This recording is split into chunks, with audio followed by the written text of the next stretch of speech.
प्रणाम। जय मिथिला जय मैथिली पर अहाँ सबके एगो झूमर गीत सुनबै छी, सुनी जाइ जाओ। जो गीत पसंद आवे लाइक सब्सक्राइब कर देबै। सेंट के सीसी ढड़कवला सहर गम कौला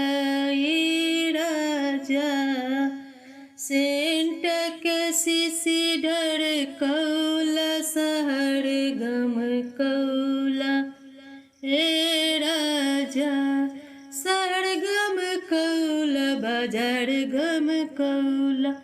सहर गम कौला बाजार गम कौला, हीरोइन के जिया तरसौला हमरा बिसरौला ए राजा,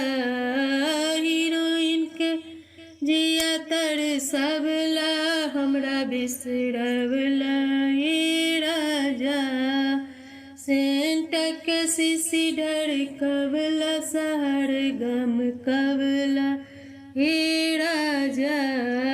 सेंट के सीसी ढड़कवला सहर गम कवला हे राजा, बाग गम कवला बगीचा गम कवला, बाग गम कवला बगीचा गम कवला, मालिन के जिया तरसवला हमरा बिसरवला ए राजा, मालिन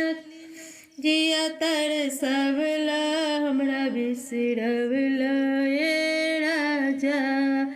सेंट के सीसी ढड़कवला सहर गम कवला ए राजा, सेंट के सीसी ढड़कवला सहर गम कवला ए राजा, रोडवा गम कवला सड़क गम कवला, रोडवा गम कवला सड़क गम कवला, जाय वाला के जिया तरसवला हमरा बिसरवला ए राजा, हीरोइन के जिया तरसवला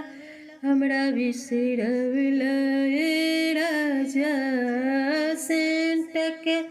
सीसी ढड़कवला सहर गम कवला ए राजा,